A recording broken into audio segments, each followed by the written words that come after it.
ঈদে মুক্তিপ্রাপ্ত সিনেমাগুলোর মধ্যে চাহিদার শীর্ষে থাকা শাকিব খানের প্রিন্স সিনেমার অগ্রিম টিকিট বিক্রি শুরু করেছে নারায়ণগঞ্জের সিনেমা হল সিনেস্কোপ। মুক্তির প্রথম দিন অর্থাৎ ঈদের দিনে 4টি শো রেখেছিল হলটি। 18 মার্চ অগ্রিম টিকিট ছাড়ার সঙ্গে সঙ্গে সবগুলোর টিকিট প্রায় সোল্ড আউট হয়ে গেছে। সিনেস্কোপের ম্যানেজার রবি জানান, আমরা 2 দিন আগেই টিকিট ছেড়েছিলাম। ইফতারের আগেই 4টি শোর প্রায় সব টিকিট শেষ হয়ে যায়। দর্শকদের রেসপন্স খুবই ভালো ছিল। আমরা আশা করছি সিনেমাটি খুব ভালো চলবে। আমাদের হল তুলনামূলক ছোট, প্রতি শোতে 35টি আসন। দর্শকদের চাহিদা আরও বেশি থাকলে হয়তো আরও টিকিট বিক্রি করতে পারতাম।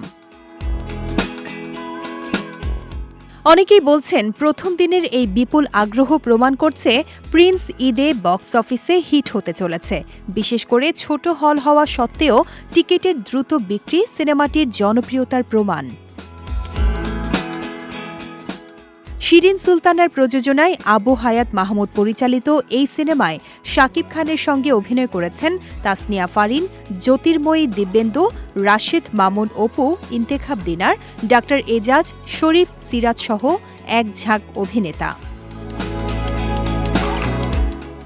সিনেমার শুটিং হয়েছে বাংলাদেশ, শ্রীলঙ্কা এবং ভারতে, যা গল্প ও চিত্রায়নে বৈচিত্র্য এনে দিয়েছে। সিনেমার গল্প, প্রযোজনা, অভিনয় এবং আন্তর্জাতিক শুটিং লোকেশন সব মিলিয়ে ঈদে প্রিন্স হয়ে উঠবে দর্শকপ্রিয় একটি সিনেমা, এমনটাই আশা করছেন সিনেমা প্রেমীরা।